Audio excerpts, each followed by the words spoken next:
Thank you so much for coming to NIAC's event, an assessment of the Baghdad talks that ended about 15 minutes ago. We had a hunch, not a scientific hunch, that this would be a timely topic. Kind of worked out. We're really delighted all of you could come here. Before I begin with the general introduction of the speakers, I just want to thank the Plowshares Foundation for generously sponsoring our events and making it possible for us to have these conversations. I also want to thank our panel here today, which I think is probably the best panel we could get on a topic like this. We have at the far end PJ Crowley, former spokesperson for the State Department. All of the bios are in the folders, so I would advise you to take a look at them. I want to use maximum of our time to spend on the conversation, mindful of the fact that our speakers are already so well known. But PJ, it's a great pleasure to have you here. We also have Bijan Khajehpour, who is known as one of Iran's foremost analysts on both economic and political matters. He is no longer based in Iran, however. He unfortunately was imprisoned during the 2009 election debacle and has since then relocated to Austria in Europe, and we're fortunate to have him here with us today. Then we have, of course, Aaron David Miller, who anyone in this town or elsewhere that has followed Middle East politics and the United States involvement know that this is a person who has advised in very high capacities both Democratic and Republican administrations for about 20 years. He knows about everything. Delighted to have you here. I'm setting the bar very high. Expectations should be high. And then to my immediate right, I have George Perkovich, who is Vice President and Director of the Nuclear, let me get this title right, Nuclear Policy Program at the Carnegie Endowment, one of the foremost experts on non-proliferation here in the United States. So let's go straight to the topic. Talks ended about an hour or so ago. There's some briefings taking place on the airplane back to Washington, D.C. And the only thing that came out is that there's going to be another session in Moscow on June 18th to 19th. I'm going to put you on the spot, PJ, and say, I thought that our sanctions were working so well. Why didn't they work that well? Well, compared to previous rounds of the P5+1, you now actually have an actual process going on. You'll remember, I think a couple have written about the fact that you've had sporadic meetings before, but always with a gap in between and a stalled process. So there is a real process. It remains to be seen whether there's actually going to be a real negotiation. Baghdad wasn't a real negotiation? Well, a real negotiation, involves give and take, and as Catherine Ashton said today at the end of the meeting, this will be a step-by-step process with reciprocity. Now, that reciprocity, has different interpretations, whether you're a permanent member of the UN Security Council, whether you're Iran, whether you're an interested bystander like Israel. But there's going to be not only substantive challenges, unlike, say, the United States and North Korea, which for all of its strains, they do know how to do business. Iran and the United States, over 30 years of frozen relations, really do not know how to do business. So there's a history here that has to be overcome. There's substance that has to be overcome, and obviously behind it all are politics in different locations: Tehran, Washington in the presidential election year, and in Israel. Bijan, looking at it from what you assess the Iranian thinking being here, what went right, what went wrong, and why wasn't more achieved? Mindful of the fact that the Iranians seem to have gone in there with some at least higher expectations than the U.S. had. I think there were two points that PJ mentioned which are very important. One is give and take. And I think this reflects also Iranian mentality, give and take. The expectation from Tehran was that there will be a high-level give and take.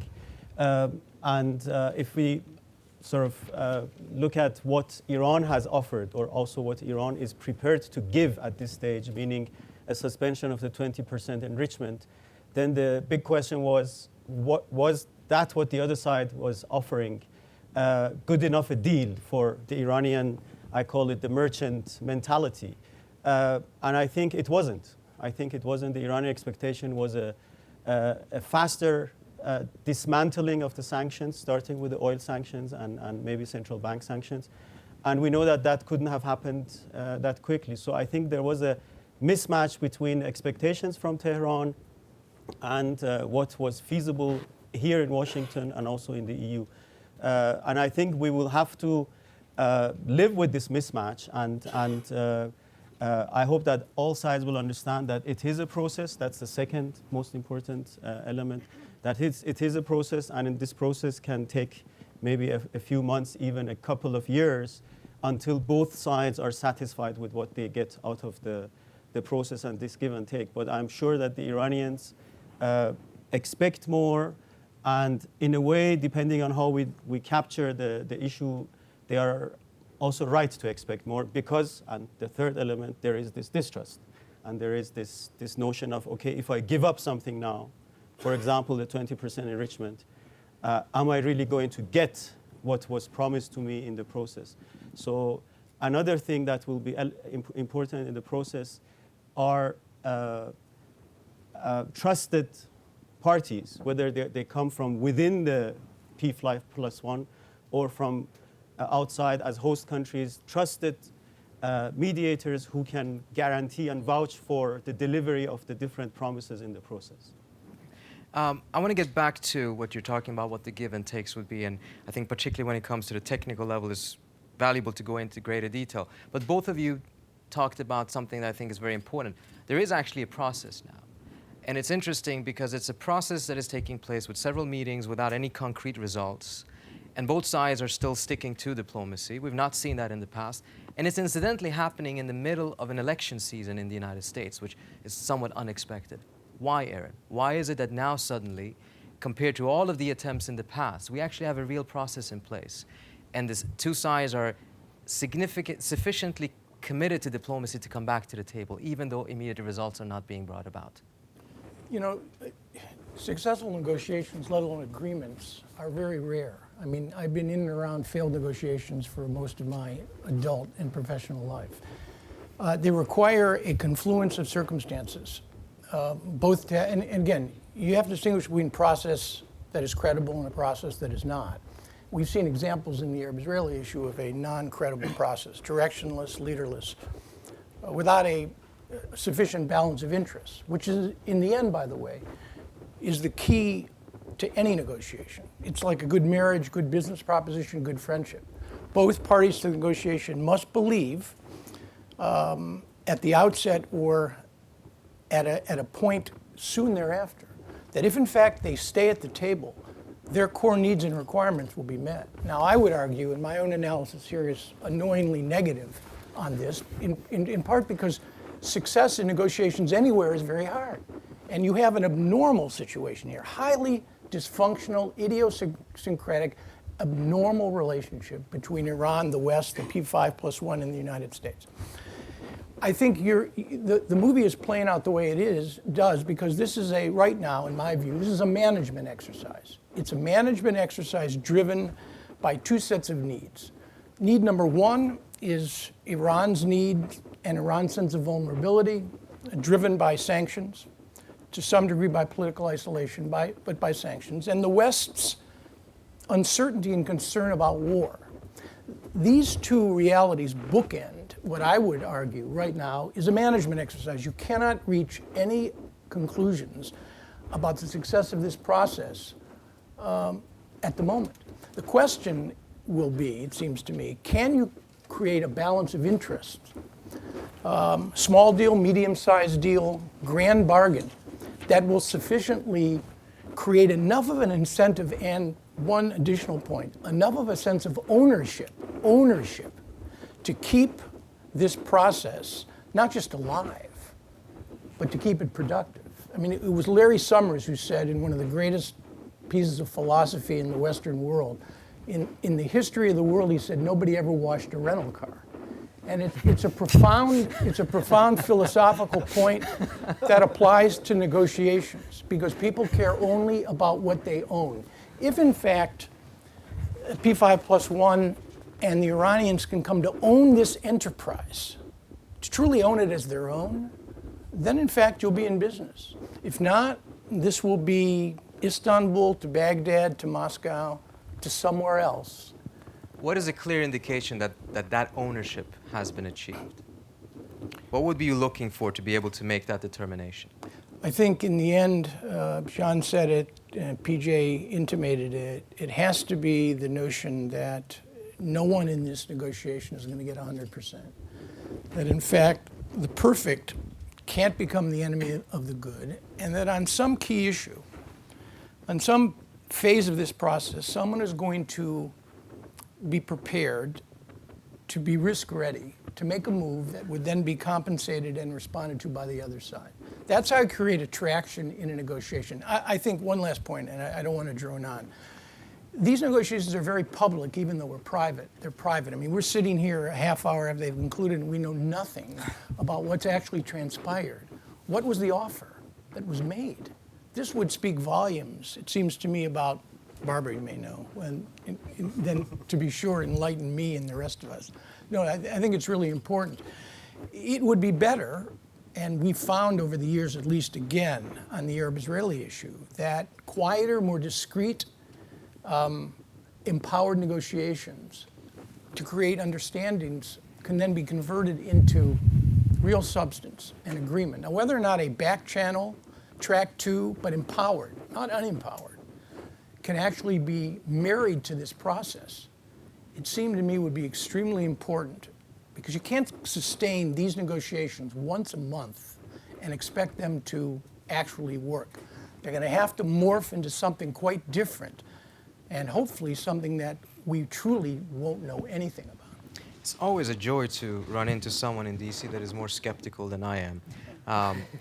But if we go to the specifics of what you just said, and George, what exactly do we think was offered? And is this at this point really that much about the variables on the nuclear issue, or has it already transcended into something else? Something much, much bigger, much broader between the United States and Iran, rather than necessarily on the nuclear issue vis-a-vis between the Iran and the P5? Well, I think it is about the nuclear issue, because that's the thing that's driving the clock. If you're trying to build a broader relationship, a more comprehensive relationship, you don't have the same kind of time urgency as you do on the nuclear issue for a variety of reasons. I mean, the most obvious being the Israeli pressure, the sense that there were activities that were taking them, into the zone of invulnerability, which is intolerable for Israel, so that was forcing the clock. But also the sanctions are forcing the clock for Iran. So you can't do the whole relationship like that. And in fact, I would say about how to interpret what's happened here, and the proper point's been made, we don't really know.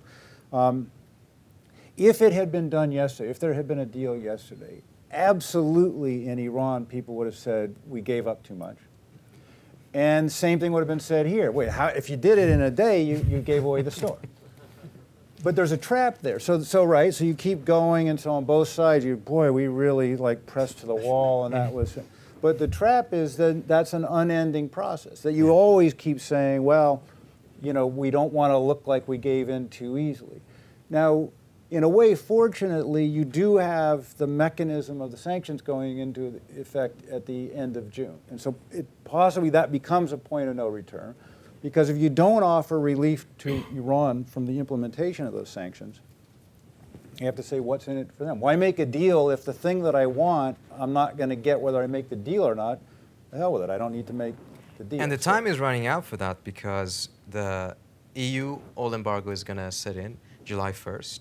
As I understand it, the legal process of making sure that can be delayed is going to take at least 10 or so days.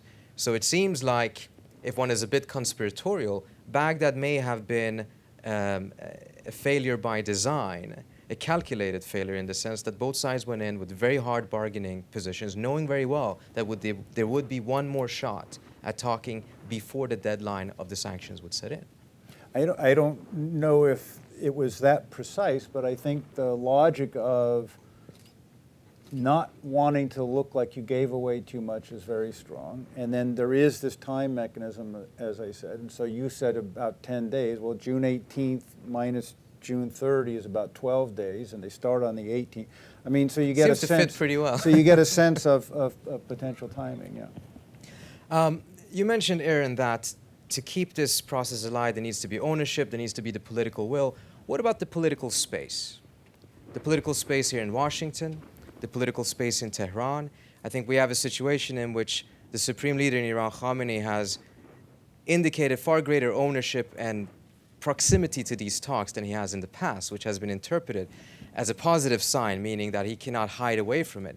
But it may also mean that the cost for compromise has increased because he needs more to be able to declare victory.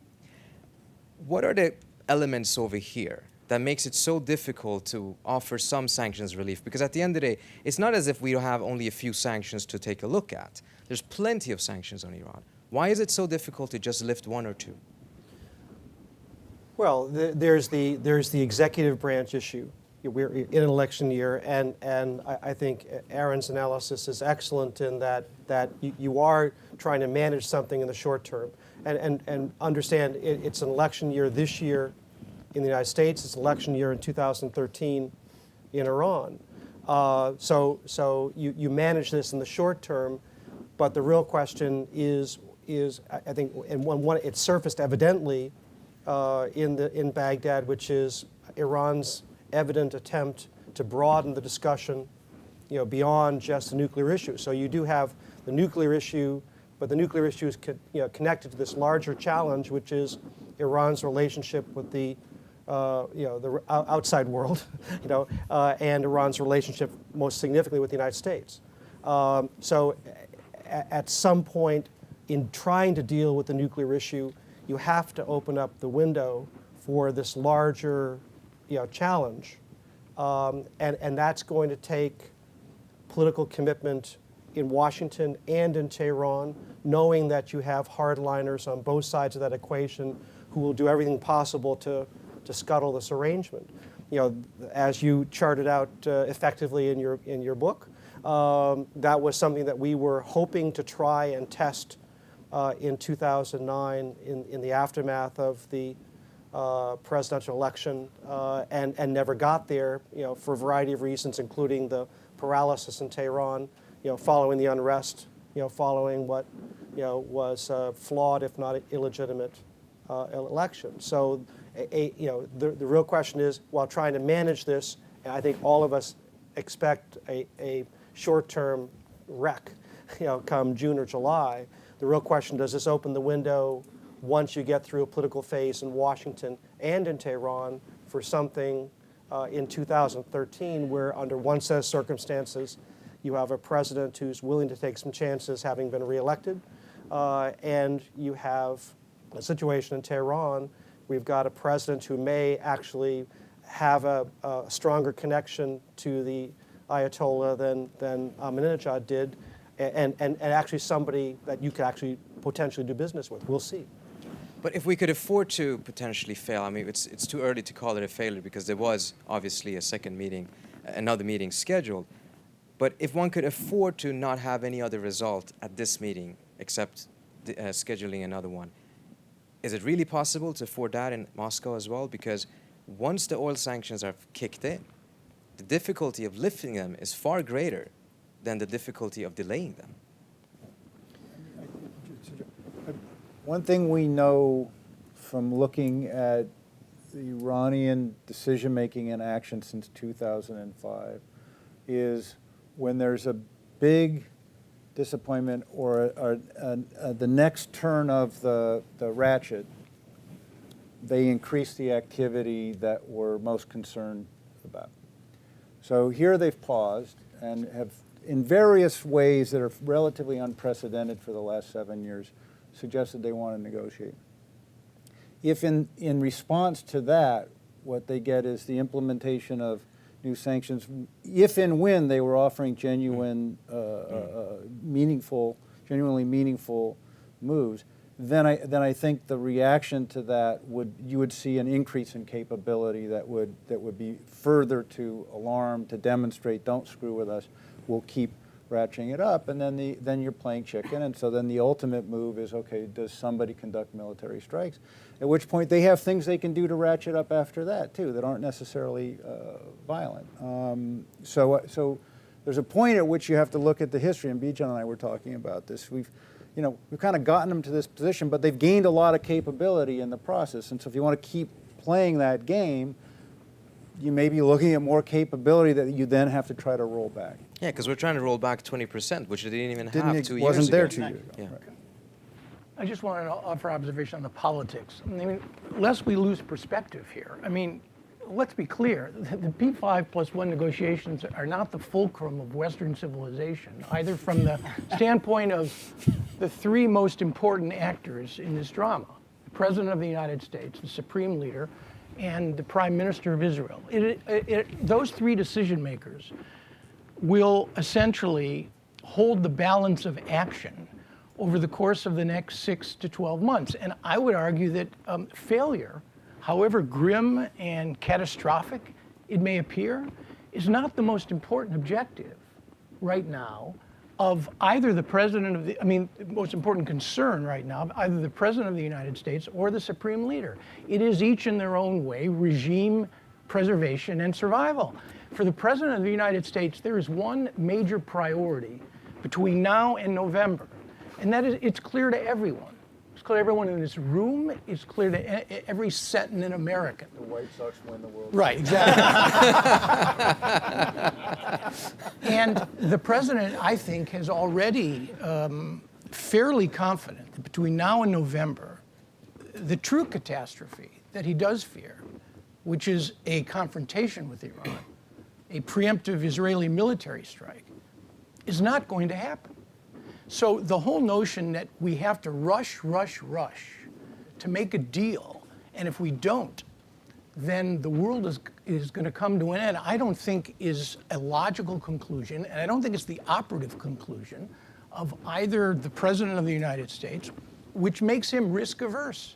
He will not and cannot afford a major foreign policy stumble between now and November. Foreign policy does not figure prominently in the campaign, and successes won't matter, and they don't matter.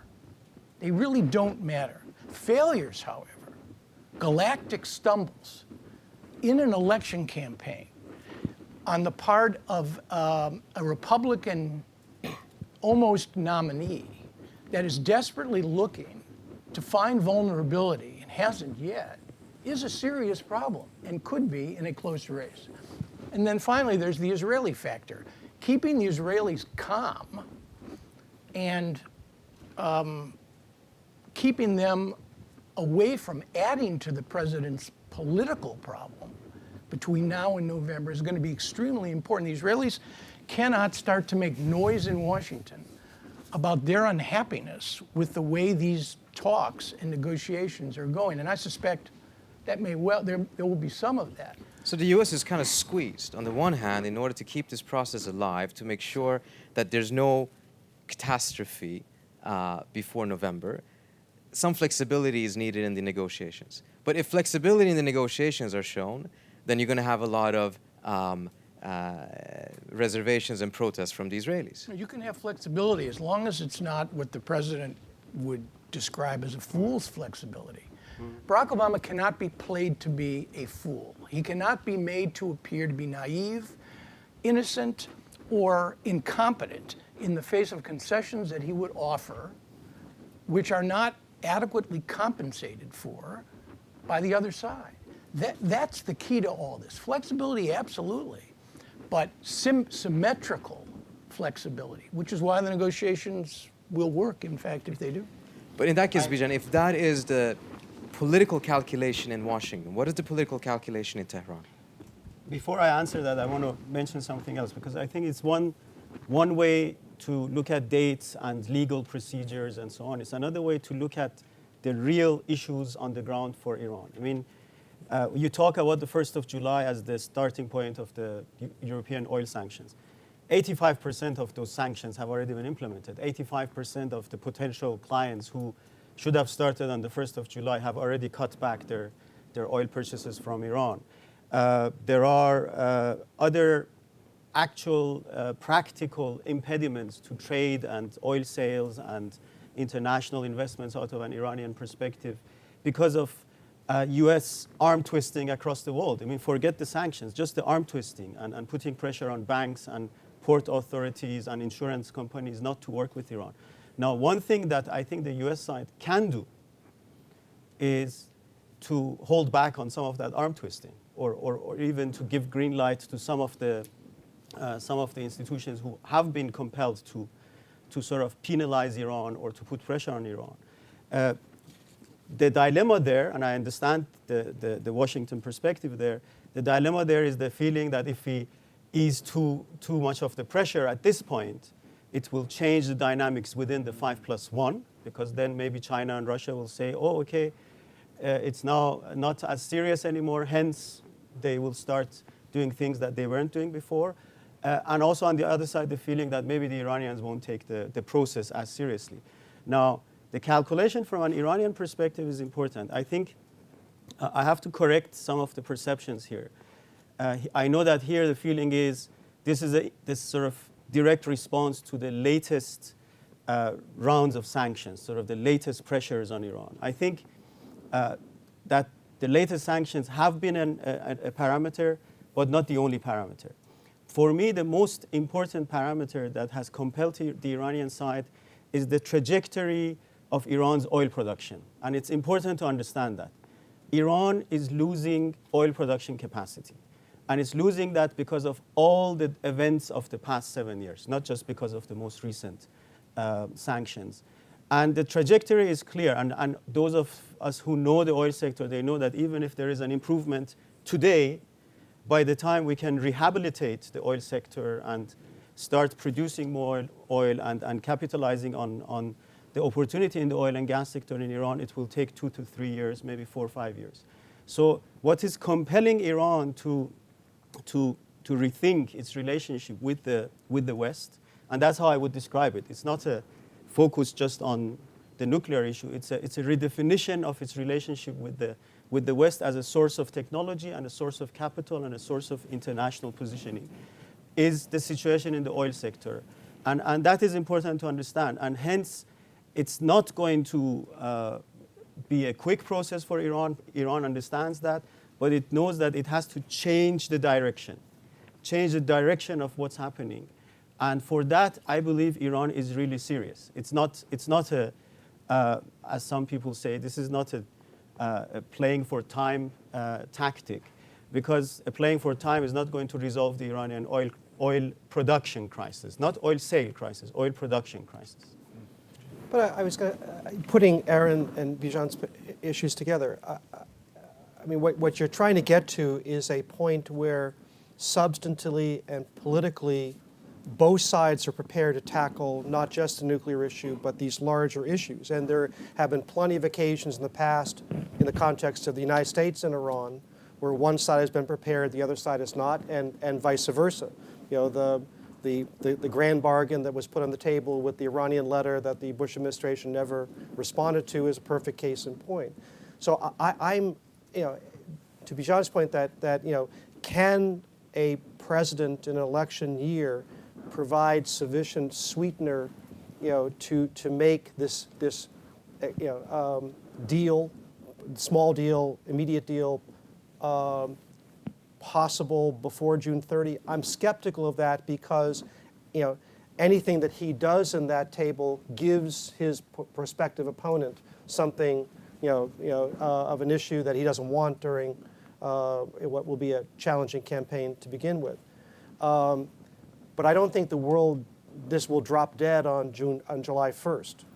I think there is room for a process, understanding that there'll be different election cycles here that gets you to a point probably in 2013, not 2012, where actually you can have this larger conversation with fewer constraints on both sides. And as Aaron said, the wild card there is, to the extent that Prime Minister Netanyahu will keep his powder dry through the end of the year, what happens once the election is done, and is there a clamor here, you know, for some sort of military action? So, in that respect, it is probably in everyone's interest to keep this process going, even as whatever additional pressure evolves through, you know, the sanctions in existence and what might follow. You say in everyone's interest. Would you include the Israeli Prime Minister's interest as well?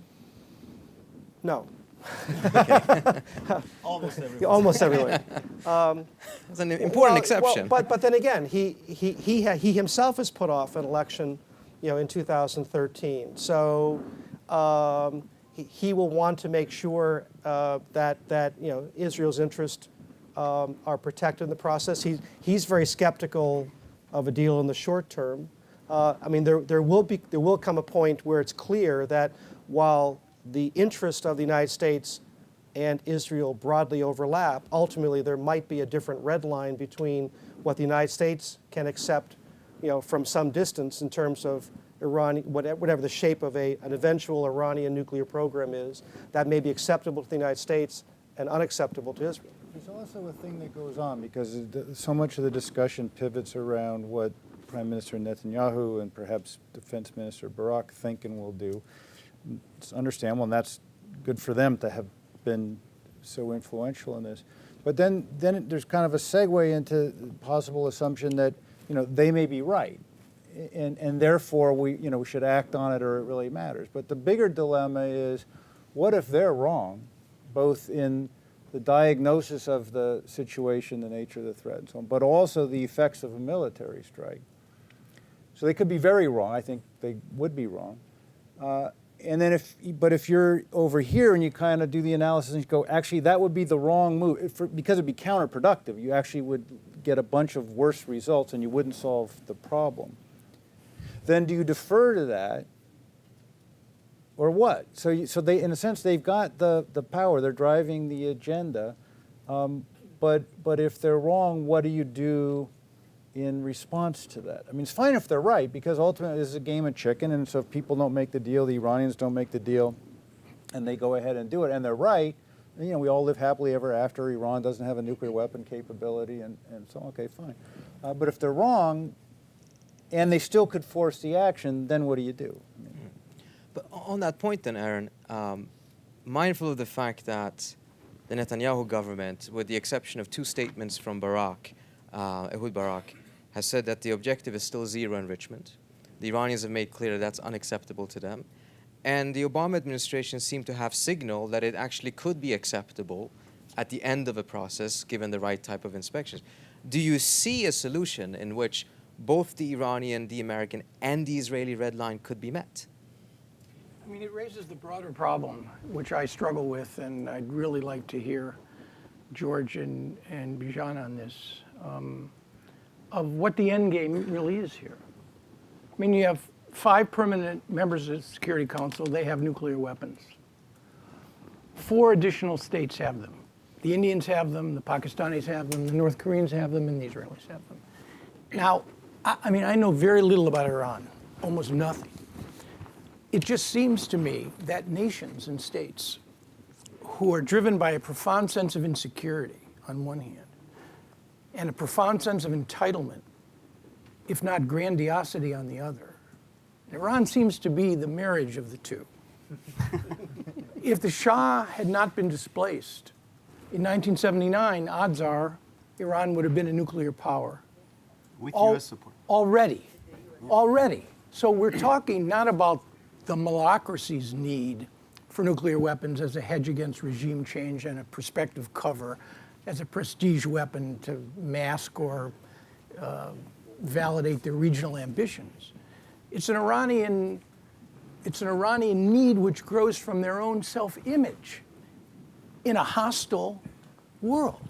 So I have to ask myself the question, because nations' policies do not change quickly and do not change easily, where all of this is actually heading.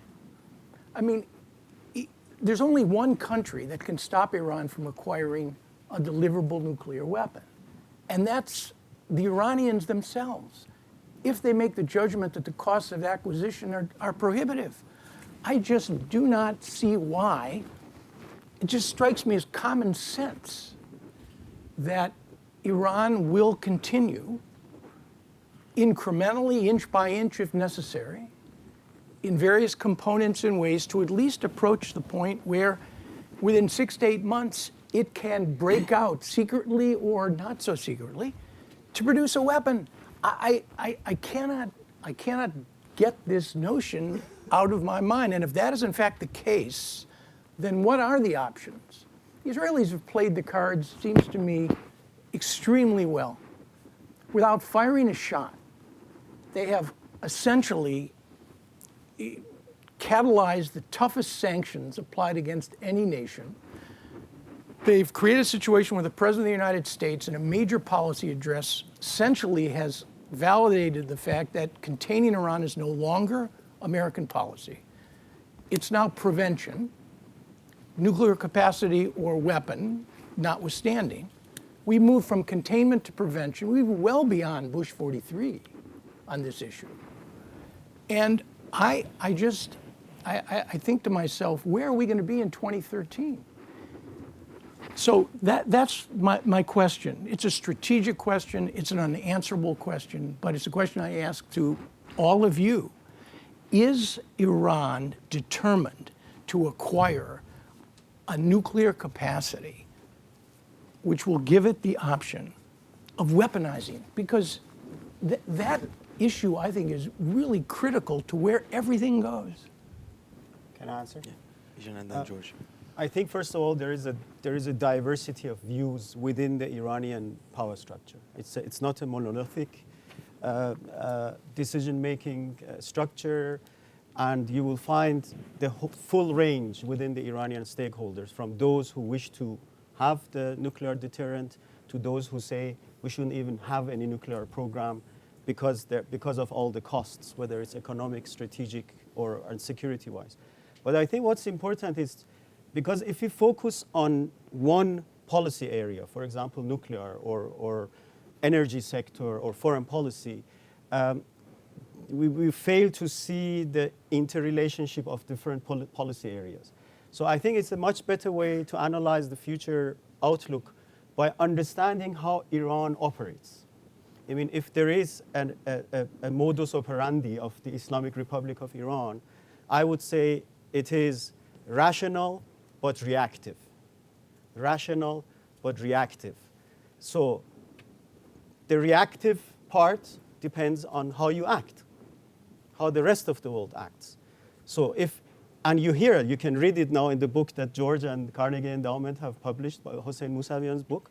You can read that the key stakeholders in Iran didn't want to get this far in the nuclear program. But once you put pressure on them, they react. Now, you want Iran not to get to that point that you just described? Well, act accordingly.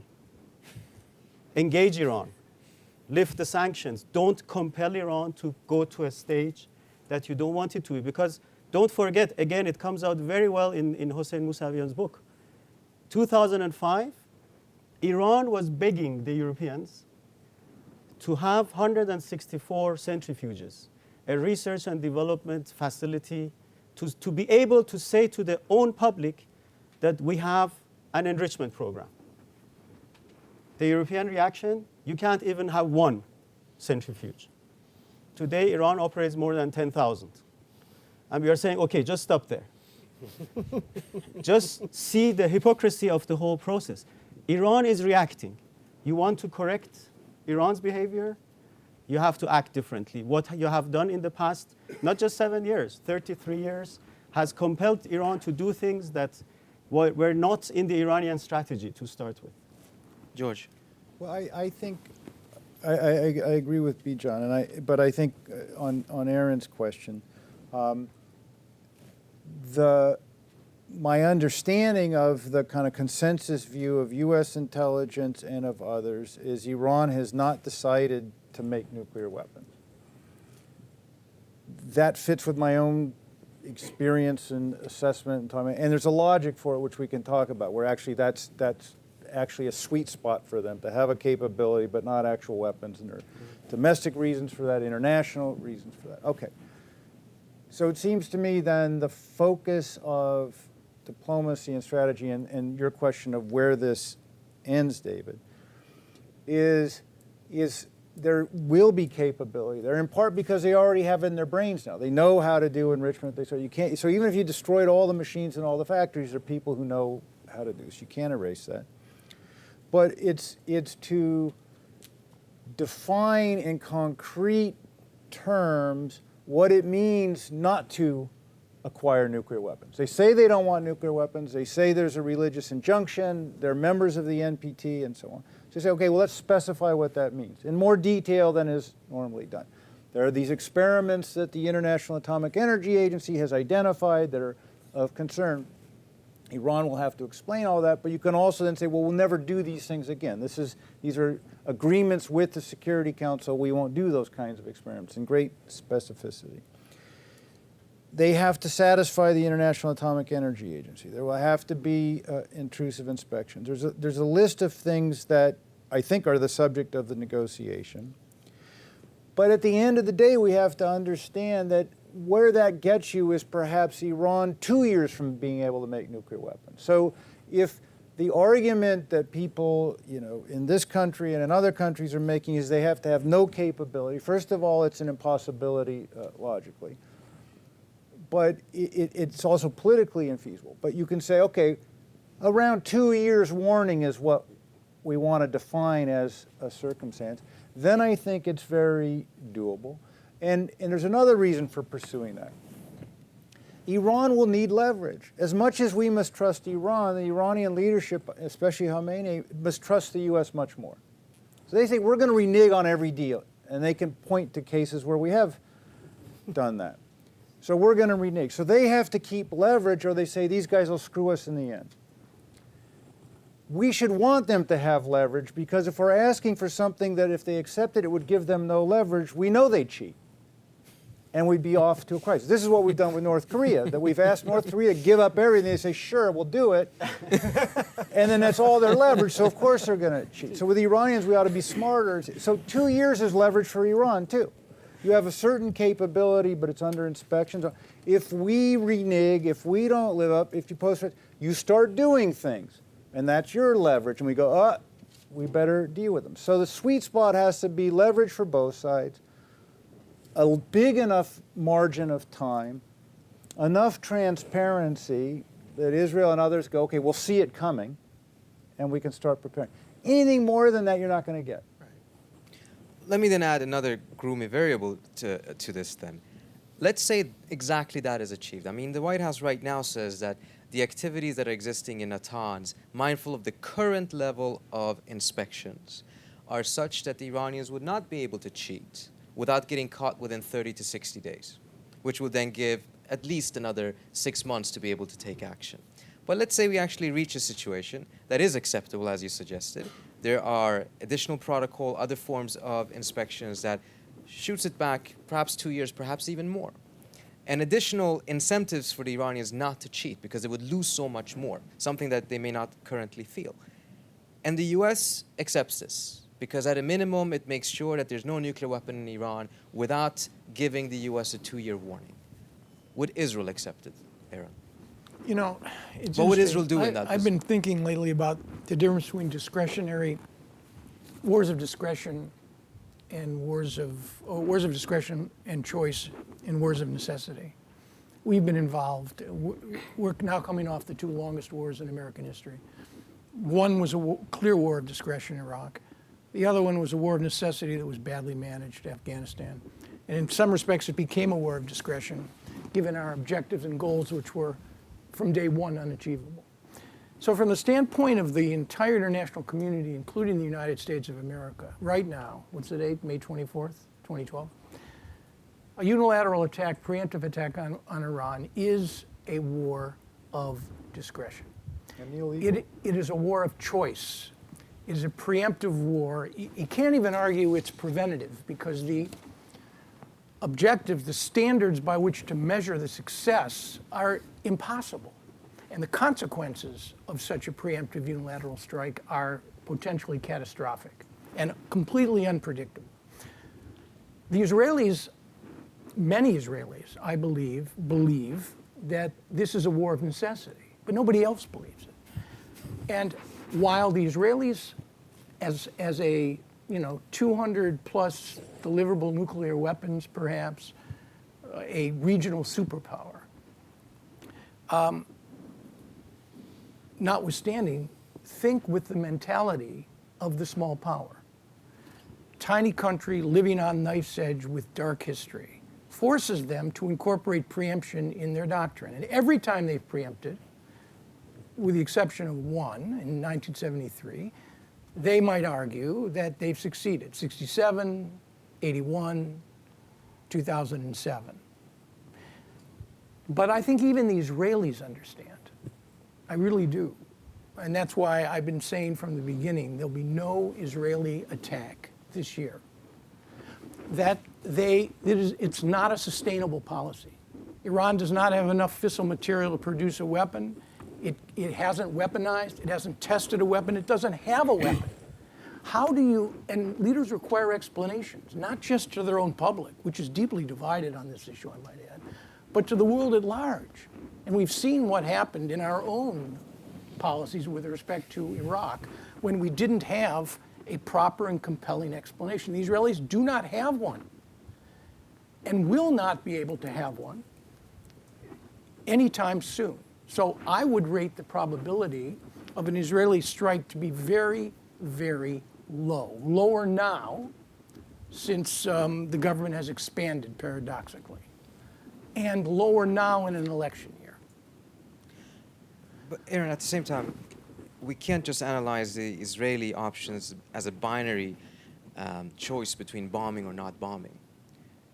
Envision a scenario in which the United States accepts there's limited enrichment in Iran with inspections, but the breakout time for them has been pushed to 2 or so years. The Europeans are buying into it. The P5 are saying this is a great solution. What are Israel's options at that point? Would this be a bad scenario for Israel?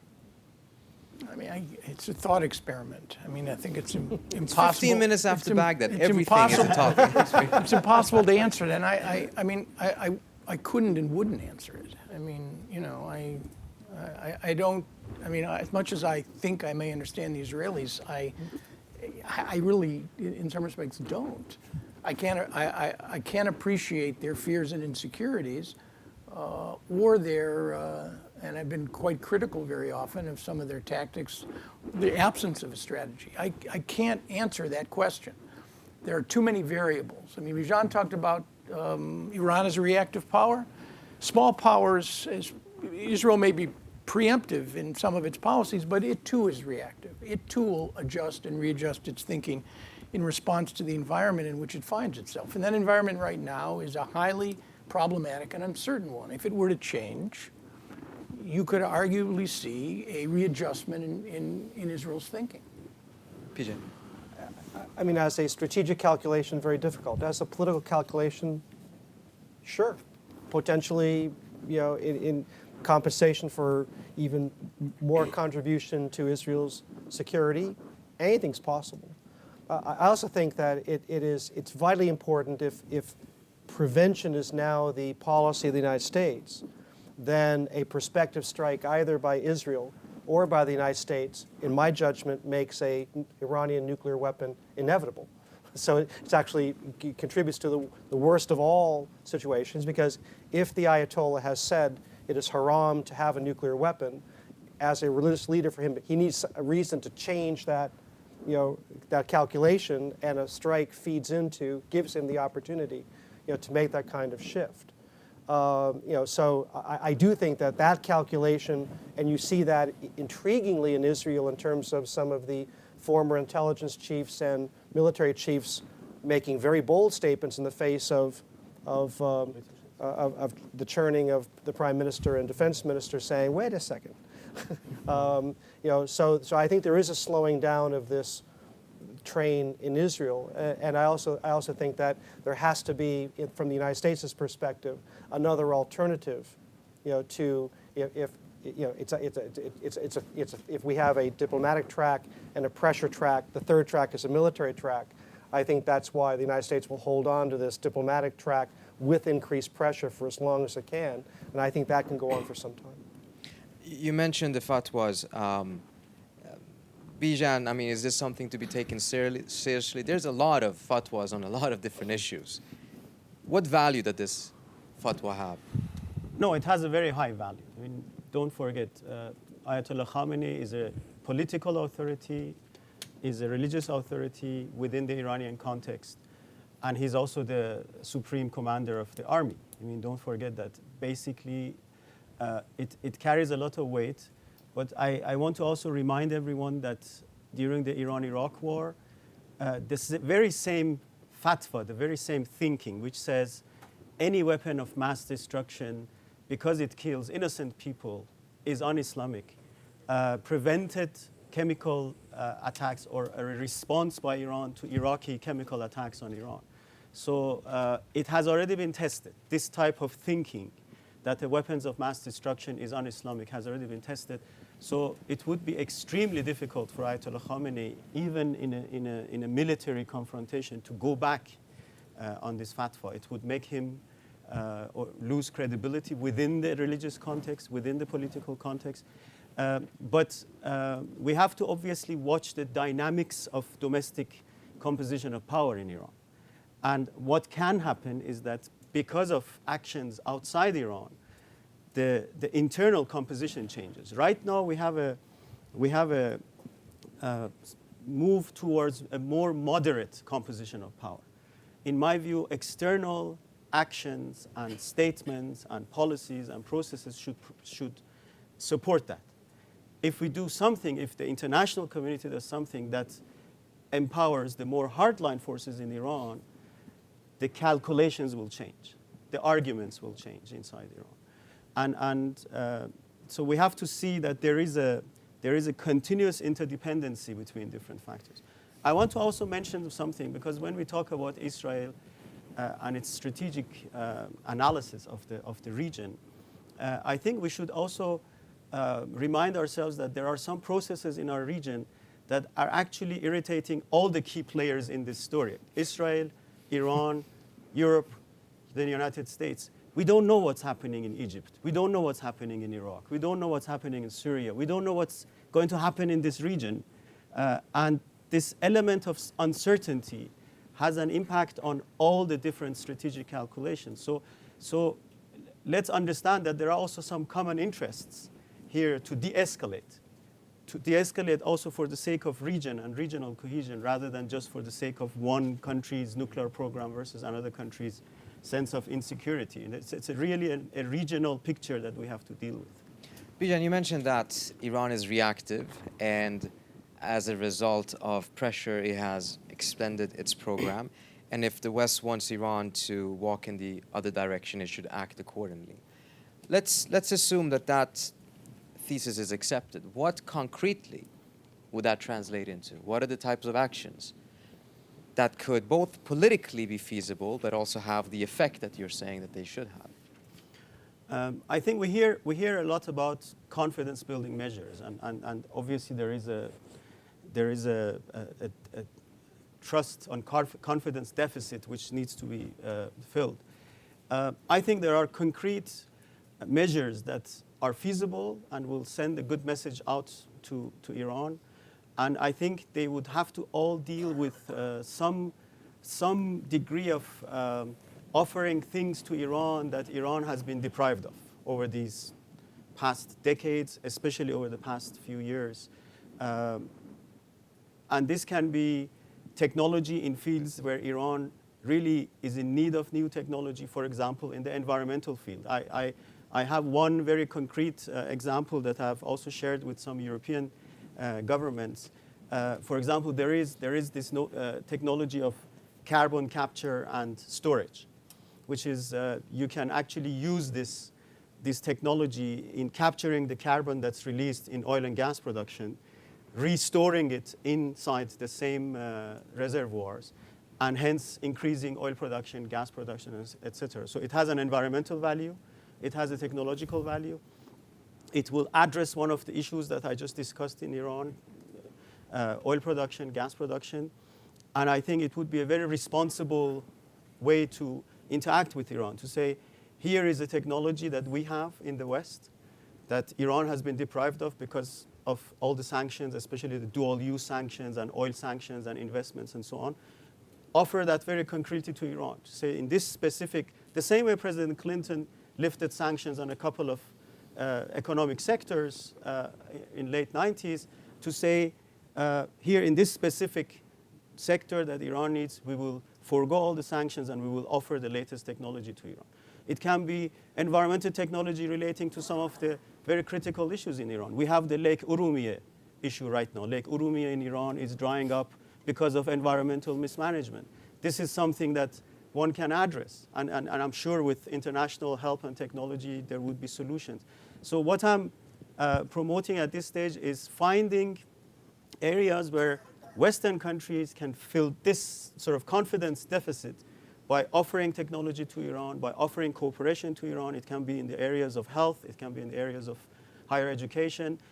Most of these things I mentioned from an European perspective are legitimate. They don't fall into the current sanctions, but there needs to be a political will to do that. There are other examples. I mean, from a European perspective, I would suggest to the European Union to start to open a European Union representation in Iran. I mean, Iran is such an important player, the 23rd largest exporter in the world, one of the largest economies in the world. And the European Union does not have a permanent representation there. I mean, they have it in much less significant countries around the world. This will show that they are serious in engagement. They are looking at a longer-term process, longer-term relationship. There are ways to address the issue, and I think we just need some creative diplomacy.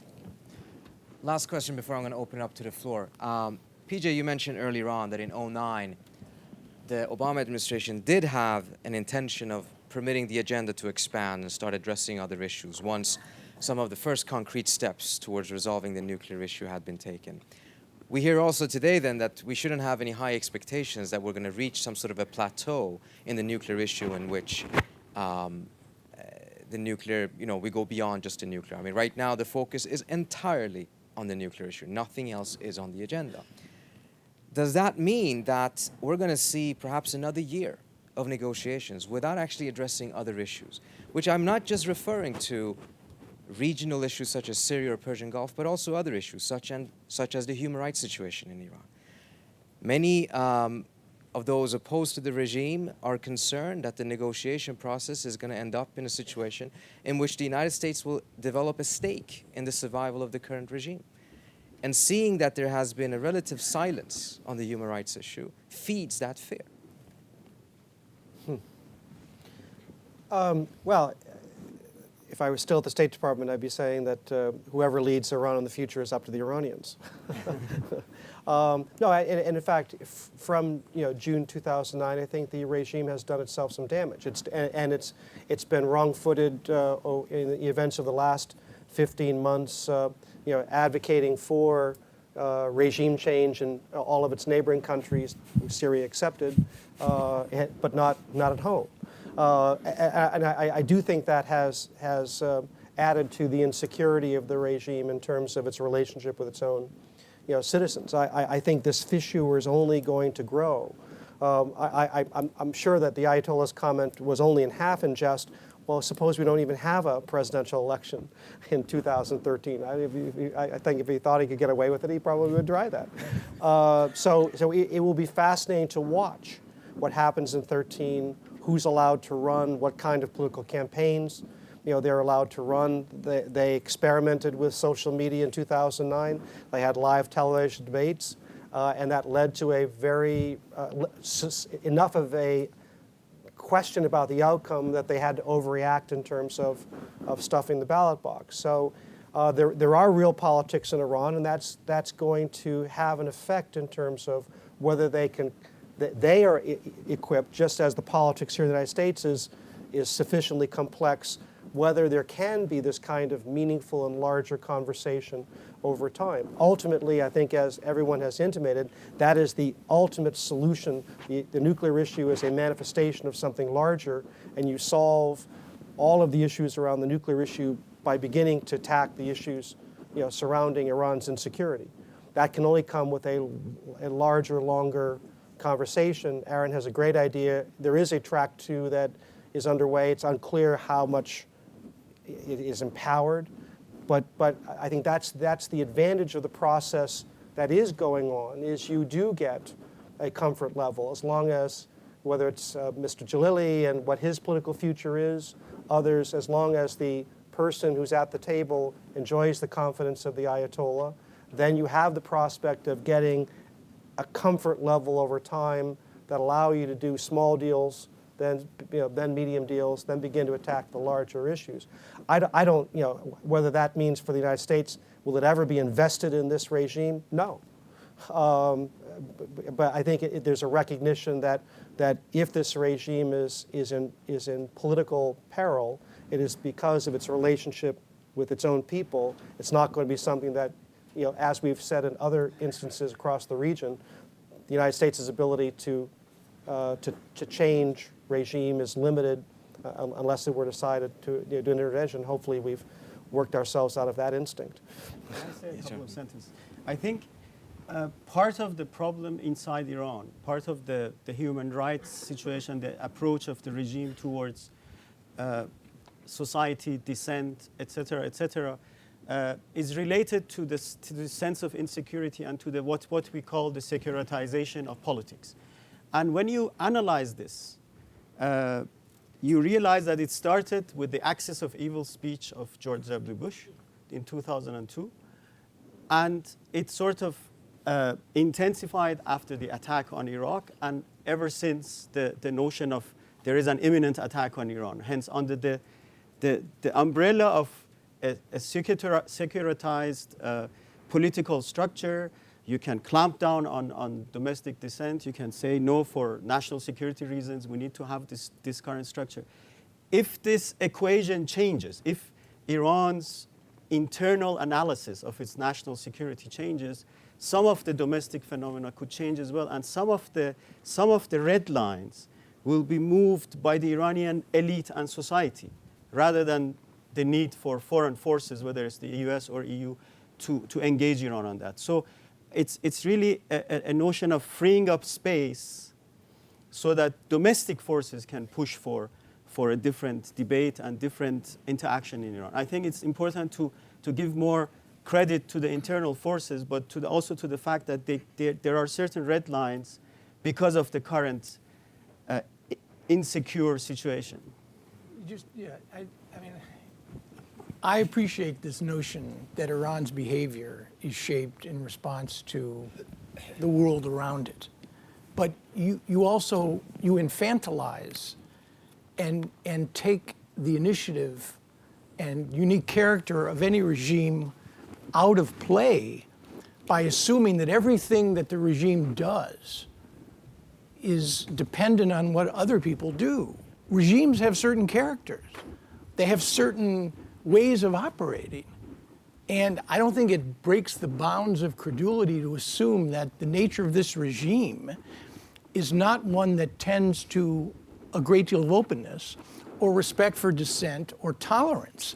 And I think we have to be careful here that we don't turn the world on its head. The human rights agenda is a very powerful one. And if you ask me, if you really wanted to undermine the prospects of any relationship, any progress on the nuclear issue, you would see a cycle of opposition and repression right now, which would kill any chance, at least in this town, of any responsiveness whatsoever. So I think we have to be careful here. This is a regime whose track record on centralization, authority, consolidation of power seems to be pretty clear without, going to the other extreme. And the notion, even the notion of how it's going to relate to the West, I don't know whether I buy or what you think of the argument that in fact it helps regime mobilization, consolidation, and centralization of control if in fact there is a certain amount of animosity between Iran and Washington, that this is an important agent and catalyst for regime mobilization. I don't know enough about the internal politics to know whether that has traction or not. But just one sentence, sure. And then George as well. Sorry, George. The way you are analyzing the Iranian regime is that it is a very monolithic one. There is a central command and it decides what happens. That's not the case. It's a very diverse set of interests, networks that interact with each other. And Which one dominates depends on a number of internal, regional, and external factors. And that's why they're so important. Sorry. George. All I was going to say is they put him in jail, and so I'll take my cues from him about what it is we should be doing. But I want to. Yeah, Aaron, you need to go to jail in Iran to have credit on this issue. I'm going to open up to questions, but I'm going to. The first round is going to go to staffers on the Hill or media, and I want to emphasize questions, not statesmen. Barbara, first. Yes, please wait for the microphone. Barbara Slavin from the Atlantic Council and allmonitor.com. I want to drag you back to the present. Obviously, we haven't been briefed on exactly what happened over the last 2 days, but we know that the next round is going to be in Moscow. So I was interested to get everyone's analysis of why Moscow. Have the Iranians suddenly decided that they like the Russians better than I thought they did? What's the advantage of Moscow over Geneva in Iranian thinking? And are the Russians potentially real, drivers of a solution in this because of their past experience with Iran and also their nuclear connections? Thanks. I was thinking about it on the way over here. The Iranians clearly don't trust the Russians based on a number of things that have happened recently where they feel they got betrayed and where the Russians canceled the contract to supply anti-air systems. They dragged the Bushehr thing and it's mutual, by the way. I mean, Russians in general don't have a lot of great things to say about Iranians, and this is before this whole thing got started. But you can look at it and say, well, Russia may have interests that are not totally aligned with the U.S., number one. And so if you're Iran, you say, okay, of the powers that will speak up in this process, the Russians are the ones who may have some differing interests, number one. Number two, Putin ran on a campaign kind of against the West. He didn't come here for the G8, the NATO meeting, and so on. Now, this is all total guesswork, but okay, so if he can pull off a deal or help pull off a deal in Moscow, the Russian capital, the global headlines are, deal reached to avert war, et cetera, in Moscow. I guarantee you Putin will be at a press conference. And so it's a nice opportunity for him potentially. And if you're the Iranians, you can kind of look at that and go, well, actually, there may be a motive because Putin can look very good in this process. That was my kind of calculation of if I were the Iranians, how would I try to take advantage of this now? I think that's right. Russia will probably have the least maximalist agenda. It will actually be interested in a deal for a deal's sake. And from the P5+1 standpoint, giving a big hug to Moscow gets it invested in the process and the success of a meeting. So there's an interesting confluence of interest there. Additional comments? I think it was said strategic distance from the U.S. That's the notion. and Switzerland represents the U.S. And it's a bit dangerous to go there. Indira? Indira Lakshmanan from Bloomberg News. Thanks so much for doing this. Some of us have reported in the last few days that the deal that was going to be offered by the P5+1 involved basically resuscitation of the TRR deal and in exchange for the 20% enrichment. We've talked about this. So the TRR deal plus some extra sweeteners plus aviation parts, so a lifting of the restrictions that prevented them from getting civilian aircraft spare parts. So if indeed what we reported, what they said they were going to give, they did give, if that's what happened, why was that not enough? And what's your interpretation of what went on with the Iranians saying we weren't offered a deal? Two reasons. One is the expectation from the Iranian side was different, and so the Iranian delegation had come with the mandate to accept a deal if it fulfilled the Iranian expectation. Once it didn't, obviously the delegation has to go back to Tehran and deliberate again with the Iranian leadership. This is one reason. The other reason is, again, I always urge the negotiators to study the Iranian mentality and the Iranian culture. Something we offered to you a couple of years ago, you didn't accept. We can't offer it. We can't accept it back. It's very humiliating. There has to be something much bigger. I always say study the carpet merchant mentality in Iran. Could I just add on the spare part, the aviation spare parts? Just think about it in any place you come home, like it's bonus time at work and you're hoping you get a car and you come home and you say to your wife, honey, I got spare parts. I mean, it's like, they actually need them and stuff, but really, I mean, this is what we're going to give you, our spare parts. It just doesn't sound right. Bob. Hey, I'm Bob Dreyfus with The Nation. Let's leave aside Iranian culture for a minute and talk about American culture. I'd like to hear from the panel some sort of analysis about the divisions and the complexities of American decision-making about all of this, because ultimately it seems to me that's where the game is, whether we can make concessions like accepting their enrichment on their own soil and so forth. I mean, what's Obama thinking? Is it Burns? Donnellan is very close to the Israel lobby. Dennis Ross is out. What's all this stuff mean, and who's making the decisions on this stuff now? What are they thinking about? I not only offer the obvious observation, this is one of the most withholding White Houses that I've observed. I didn't work for them, but I worked for half a dozen of their predecessors.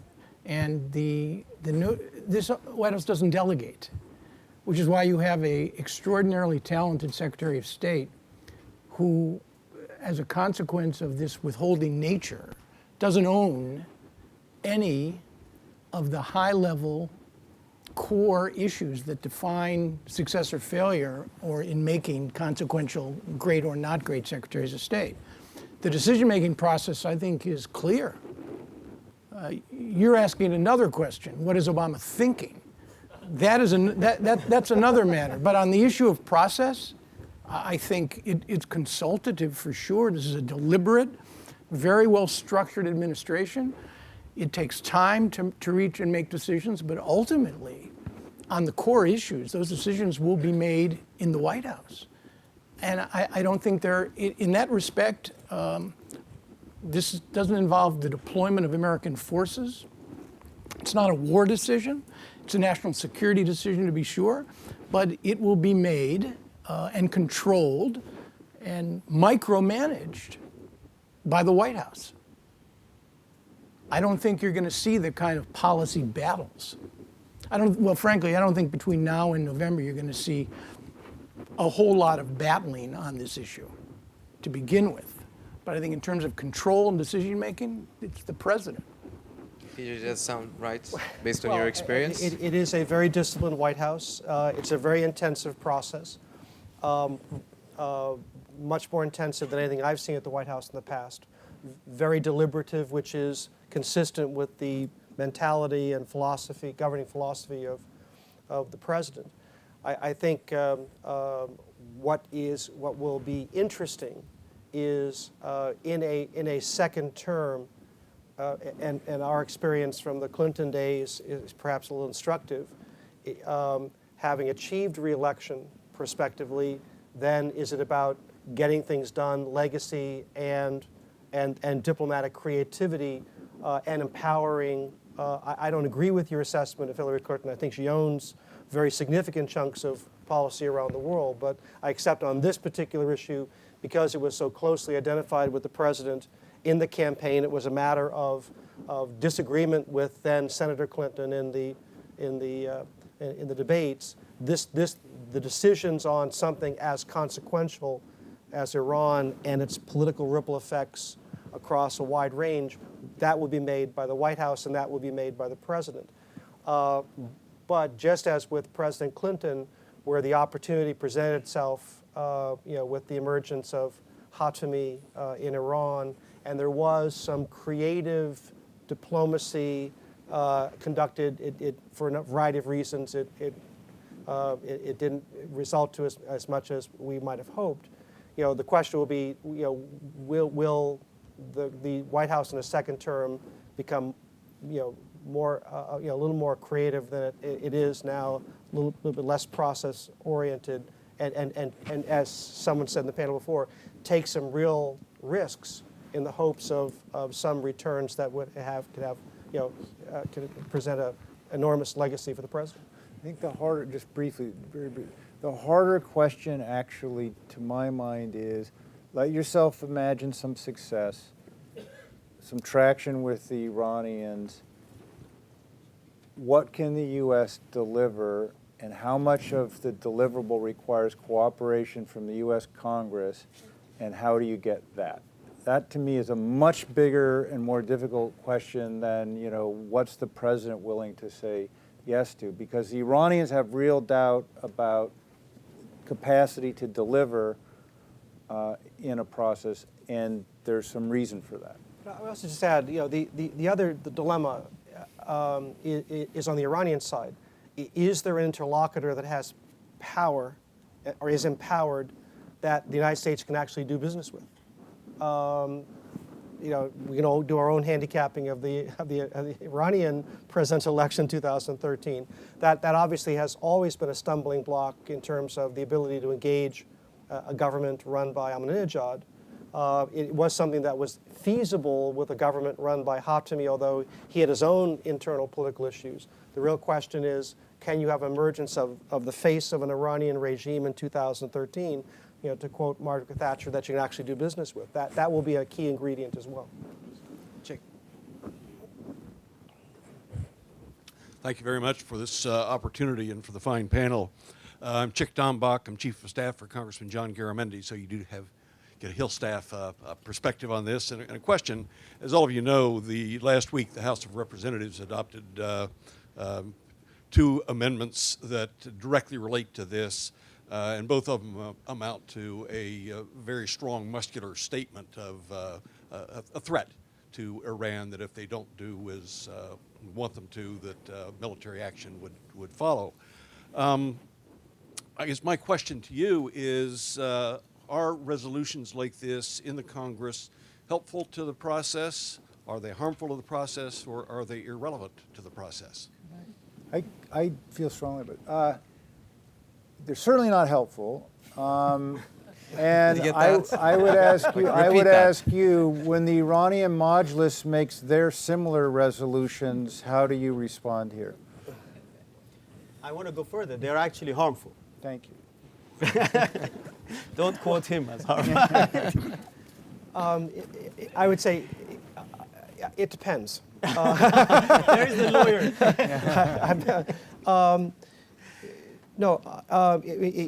Up to, in terms of getting the P5+1 to where it is, what has eventually emerged from the Congress up to this point has been useful, but behind the scenes there was an arduous negotiation, to make sure there was enough flexibility here so that when the United States would sit down with a China, an India, a Japan, a Korea, and say to actually get the desired effect, which is start to wean countries that have depended on Iranian oil, to expand diversify their supply. That political pressure is very useful, but if it's a blunt instrument, it is destructive. So there is this careful balance here. It can be useful, but there is an inflection point where. And your assessment then, PJ, based on your experience, particularly during some very critical moments, it is true, as you said, it can be helpful, but it really is dependent upon the amount of control the White House has to make sure that they can put a stop to something once it goes beyond that inflection point. Building flexibility into these instruments is vitally important. Yeah. And if the politics hardens, it will in fact become an obstacle. Gentleman over here. Dan Pollock with the Zionist Organization of America. It's been an enlightening panel. A couple of people have talked about the election, and it almost sounds as if it's a foregone conclusion that there was only one guy running. Actually, in this country, we have 2 people that could win, unlike some of the countries involved in the discussions. So Governor Romney has talked about what he might do regarding Iran, and how seriously do each of you take his potential military pressure that he would put on Iran, and not taking that off the table in a more energetic way than the president? And could you maybe sketch out how a Romney administration might deal with inheriting these talks, assuming they're ongoing on a once-a-month basis? If I could stop there and just, Gareth, if you could ask the last question, and then we have to end the panel. I just realized time is running out. Gareth in the back over there.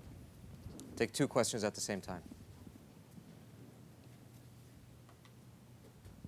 Gareth Porter, Interpress Service. I'd like to ask the panel to comment on whether it should be a foregone conclusion, in fact, that Bibi Netanyahu, in fact, is determined to carry out a military strike against Iran. In light of evidence to the contrary, if you really look very closely at the situation, I was in Israel for 10 days in March, and I came away with a firmer notion of the degree to which there's an awareness here among military and intelligence types that an attack on Iran would be extremely serious in terms of its consequences for the future of Israel. In fact, you know, the idea that it could be the end of Israel is taken very seriously. In light of that, should we not be more skeptical about the threat to Iran as a bluff, as is very frequently suggested in the Israeli press and among specialists in the Israeli national security community? Let's take 2 questions at the same time. Go ahead. The Romney one? Sure. A couple things. I think a lot of it would depend on how Governor Romney staffed his administration. If he staffed it with people who were from the first term of the Bush administration, they have a track record of that speaks for itself with Iran. Wasn't good. What the governor himself has said, it's funny, I'm on different listservs, and like he's written an op-ed, he's made some statements, and people kind of on the left went, oh my God, you know, he's going to. And then I read it and I went, he didn't say anything. It was all puffery. I mean, read carefully what he says. He said, well, we'll have a bigger military presence. Well, at that point, the U.S. was sending another fleet already into the Mediterranean. We've got a huge presence there. So what he actually sounds like is very different from what he actually says. And then you start going through what the alternative options are, and you say, okay, we've been dealing with this acutely since Clinton, then Bush 1, and then this president. They're not all idiots. And there's a reason they kind of did it the way they did it. So the idea that it's somehow going to be different and better under Romney, when he hasn't said anything different, strikes me as a peculiar belief. I had a piece the other day in Foreign Policy arguing that, in essence, for the first time since the end of the Cold War, there is a bipartisan consensus in this country on core foreign policy issues. As dysfunctional and divided as we are at home, we really are quite unified abroad on some very important pieces of our foreign policy.